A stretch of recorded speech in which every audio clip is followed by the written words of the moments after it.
प्रारंभिक व माध्यमिक शिक्षा, उच्च व तकनीकी शिक्षा, जन स्वास्थ्य अभियांत्रिकी, भूजल विज्ञान व प्रौद्योगिकी, सूचना तकनीकी व संचार इत्यादि।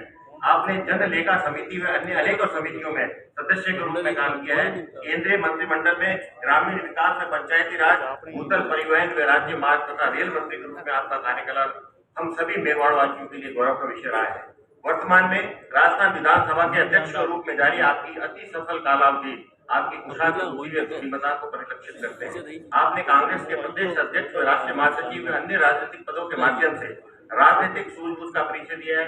आपने राष्ट्रमंडलीय व संसदीय संगोष्ठियों में सक्रिय भागीदारी के माध्यम से अपनी प्राज्ञता का प्रदर्शन दिया है।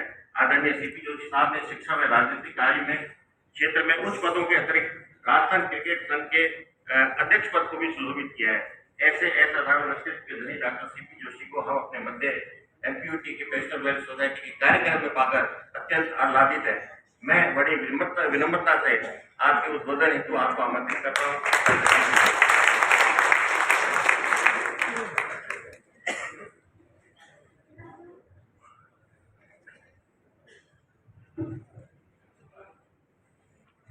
महाराणा प्रताप कृषि एवं प्रौद्योगिकी विश्वविद्यालय के उपकुलपति सम्मानित कर्नाटक साहब, पेंशनर वेलफेयर एसोसिएशन के अध्यक्ष भटनागर जी, आर.के. राजपूत साहब, अन्य कार्यकारिणी के सदस्यगण, मंच पर बैठे हुए राजस्थान सरकार के कृषि मंत्री सम्मानित राजचंद्र जी कटारिया साहब, आर.के. राजपूत साहब का नाम मैंने पहले दोबारा लेना पड़ा क्योंकि मैं स्टूडेंट लाइन पर लगाकर अभी तक आर.के. राजपूत साहब से मेरा काम पड़ता रहा। एक छात्र के रूप में, विश्वविद्यालय के कुलपति के पीए के रूप में, छात्र नेता के रूप में, संघर्ष करने के रूप में, टीचर के रूप में बहुत बार आर.के. साहब से काम पड़ा है। हमारे आर.के. साहब उपस्थित पेंशनर्स, हमारे जितने भी भाई बहन बैठे हैं, उन सब का मैं हृदय से बहुत बहुत आभार व्यक्त करता हूँ। मैं आर.के. राजपूत साहब और भट्टागर साहब का बहुत बहुत आभार इसलिए व्यक्त करता हूँ कि मुझे नहीं मालूम था कि पेंशनर वेलफेयर एसोसिएशन के प्रोग्राम में इतनी बड़ी तादाद में मैं उन सब लोगों को देख सकूंगा जिनको मैंने विद्यार्थी के रूप में यहाँ पर विश्वविद्यालय तो 1966 में पढ़ने के लिए आया था। तब ये जो RCA है मल्टी फैकल्टी यूनिवर्सिटी थी, और जो आज मैंने अशोक साहब का जो किया था, तो मुझे याद है 1966 में जब फर्स्ट ईयर में आया था मैं, 1971 में मैं प्रेसिडेंट बना कॉलेज, MSc कर रहा था और MSc प्रेसिडेंट। तब विश्वविद्यालय की जो गतिविधियां थी, उस विश्वविद्यालय की गतिविधियों में पहली बार मुझे पता लगा कि जो एकेडमिक साइड है, टीचिंग होती है, रिसर्च होती है, एग्रीकल्चर, ये जो एक्सटेंशन का वो पार्ट और किसी फैकल्टी में नहीं है। तो मैं जैसे जैसे स्टूडेंट लीडर के रूप में अपने आप को देख रहा था, समझ रहा था, तो महाजनी साहब वाइस चांसलर थे, एकेडमिक काउंसिल और सब चीज़ों के संबंध में मुझे जानकारी है।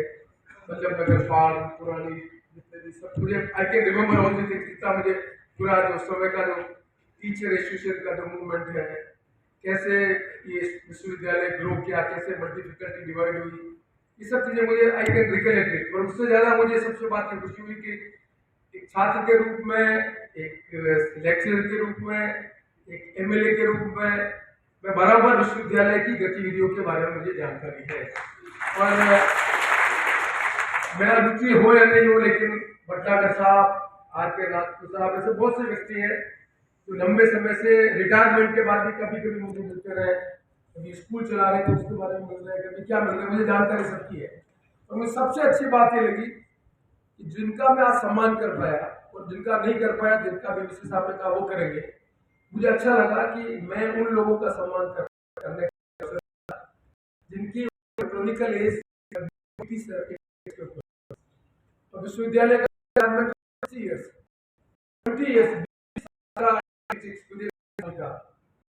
व्यक्ति उनको स्वस्थ देखकर मुझे बहुत अच्छा लगा।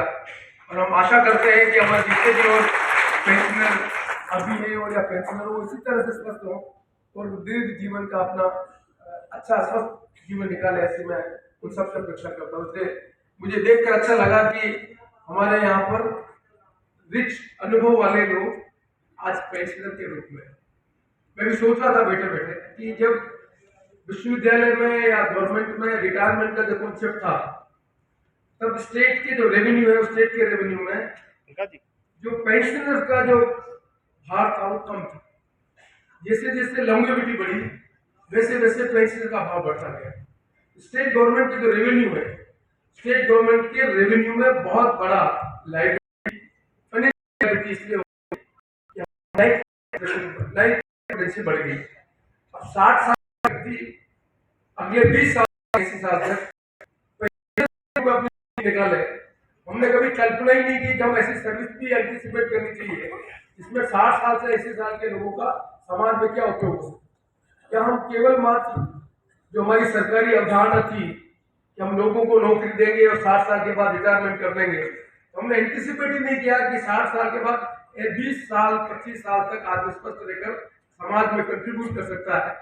उनके बारे में हमने कोई सर्विस रूल समाज के उनकी सेवाओं लेने के लिए हमने नहीं की।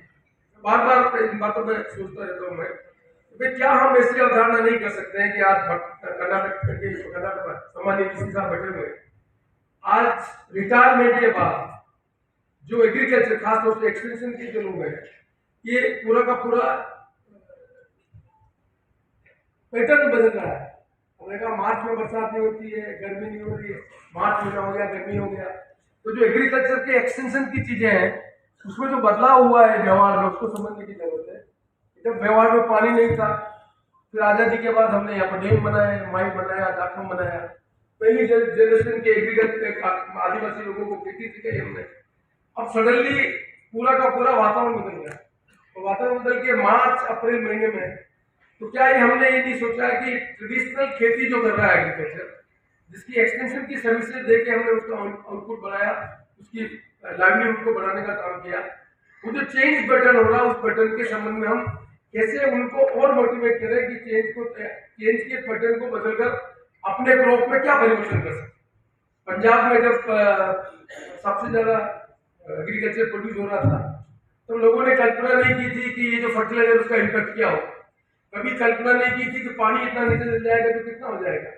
तो एग्रीकल्चर के पॉइंट ऑफ व्यू से पंजाब में समस्या खड़ी हो गई, हमें एग्रीकल्चर पैटर्न को बदलने की जरूरत है।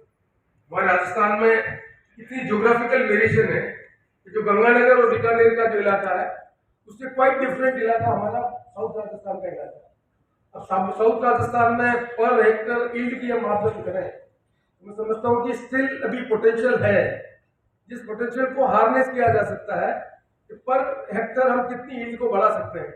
ऐसे पर कैपिटल यील्ड को बढ़ाए, तो मैं लालचंद जी तो एग्रीकल्चर के आदमी, में नॉन एग्रीकल्चर के आदमी, लेकिन मुझे चीजों का शौक है। हम जब जलगांव गए थे, जलगांव में हमने जैन इरिगेशन वालों के साथ बैठकर चर्चा की। उनमें से उन परिवार का कोई भी व्यक्ति एग्रीकल्चर का आदमी नहीं है, चार्टर्ड अकाउंटेंट ये है वो है। हमको उन्होंने जो कमरे में ले जाकर खेती करने का बताया, नए ढंग से जो खेती आ रही है कि पानी के एक एक बूंद का उपयोग लेकर कैसे हम इस फोटो जो लाइट है उसको उपयोग लेकर कमरे में खेती कर सकते हैं। ये प्रयोग आज की डेट में जलगांव में हो रहा है। जो आने वाले समय में ड्रिप इरिगेशन का तो कॉन्सेप्ट हमारा अलग है, लेकिन वहां उन्होंने लोहे की पाइप से छोटे छोटे छेद कर रखे, उसमें छोटा पौधा लगा रखा, एक एक बूंद उसमें ड्रिप करती है और ड्रिप करने के बाद उस पौधे को निकाल के वो करते हैं। हमें वहाँ अच्छा लगा कि भाई ये चीजें वहां हो रही हो। और अब जब हमें पता लगा कि वो यहाँ के राजस्थान के मारवाड़ के लोग वहां गए थे, उस समय जैसा हमारा इलाका पूरा का पूरा इलाका पानी नहीं था, खेती नहीं थी। वो शरद पवार के भाई के मकान गांव था, उन जेम्स ने उन्होंने उनसे बैठ के बात की और पहला एनीकट बनाया और एनीकट बनाकर उन्होंने पानी को रोककर काम करना शुरू किया। आज जलगांव डिस्ट्रिक्ट में पिछले 50 साल 40 साल में उन्होंने केले की जो खेती होती है, बनाने की खेती है, उसके पूरे का पूरे कॉन्सेप्ट को बदल दिया। वहाँ के किसानों ने उसके केले की खेती को अडॉप्ट किया, उनकी पर जो इनकम है वो बढ़ी है। लेकिन वो इंटरवेंशन उस व्यक्ति ने किया, उसके साथ क्या आज उन्होंने जितनी मॉडर्न एग्रीकल्चर की चीजें वो चीजों को एडॉप्ट कर रहे, रिसर्च कर रहे, आगे बढ़ाने का काम कर रहे हैं। मैं समझता हूँ कि अब समय आ गया विश्व साहब लालचंद जी बैठे हुए, हम सरकार में ये बात को कह सकते हैं कि जो 60 से 80 साल का जो व्यक्ति है, जिसका रिच एक्सपीरियंस है, क्या उनके समझ में हम इस तरह की व्यवस्था कर सकते हैं कि जब एक बाबू रिटायर होता है तो रिटायरमेंट के बाद पे में उसको लोग देते हैं, तो हमारे जो ये व्यक्ति है जिन सर्विसेज करनी चाहिए समाज में, क्या हम सरकार के सामने सब प्रोजेक्ट दे सकते हैं? क्योंकि टीईडी का पैसा अलग आता है, टीईडी का पैसा स्टेट गवर्नमेंट से भी आता है और टीईडी का पैसा डायरेक्ट गवर्नमेंट ऑफ इंडिया से भी आता है। आर्टिकल जो कॉन्स्टिट्यूशन का है उसका डायरेक्ट पैसा भी उसके बाद आता है और गवर्नर भी उसमें इंटरव्यू कर सकता है। स्टेट गवर्नमेंट नहीं भी करे तो शेड्यूल एरिया में governor is competent to do जो ट्राइबल इलाके का काम कर सकता है। एक स्कीम आप इंडिसेज करें कि जितने हमारे 60 साल से और 80 साल के बीच के जो रिटायर्ड टीचर हैं जो समाज में सेवा दे सकते हैं, क्या इनके अनुभवों का लाभ लेकर हम पंचायत समिति पर एक कंसल्टेंसी की सर्विसेज को अडॉप्ट करावें, जिससे ये अपना एंगेजमेंट भी कर सके और इनके अनुभवों के आधार पर नीचे वो चीजों को भी कर सके। क्योंकि अभी हम जाकर बात कर दिए, अभी हम जाकर 5 वाला मतलब 4 एडिकेट का फाउंडेशन किया एंड पहली बार वहां लगा कि हमारे यहाँ के इलाके के मिस्टर मालविया इरिगेशन मिनिस्टर है, तो लगभग 13,000 करोड़ रुपए के नहीं भाई 13,000 करोड़ रुपए का इन्वेस्टमेंट केवल मात्र साउथ राजस्थान में हो रहा है। पूरा का पूरा माई के केनाल है, उस माई के केनाल को पूरा पक्का बनाने का काम किया जा रहा है। पूरा का पूरा जो पानी आ रहा है उस पानी को ऊपर अभी उन्होंने 200 करोड़ में 15 एमसीएफटी के 8 एमसीएफटी के ऐसे एमसीएफटी के पूरे अनाज की जो पानी उसको रोकने का काम कर रहे हैं, जिससे पानी वहां ज्यादा कर सके। आने वाले समय में बांसवाड़ा में और जो इलाका एग्रीकल्चर में नहीं था उसको एग्रीकल्चर के अंतर्गत लाने का काम किया जा रहा है। इतना बड़ा इन्वेस्टमेंट राजस्थान सरकार अपने साउथ राजस्थान में अगले 4-5 सालों में सारे टेंडर निकाल देंगे करते और उसका जो सारा इम्पैक्ट है वो अगले 2-3 साल बाद आएगा।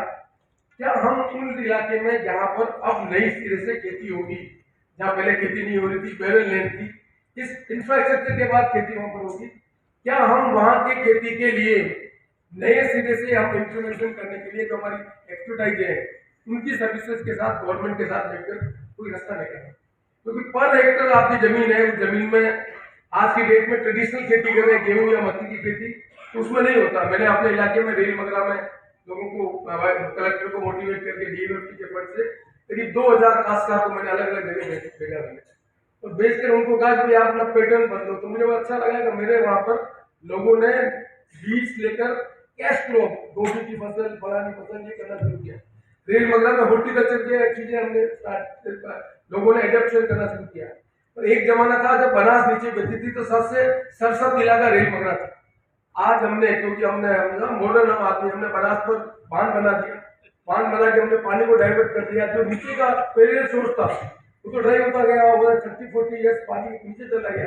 तो रेल मगरा तो ड्रिंकिंग वाटर की प्रॉब्लम हो गई, फॉरगेट अबाउट दी एग्रीकल्चर।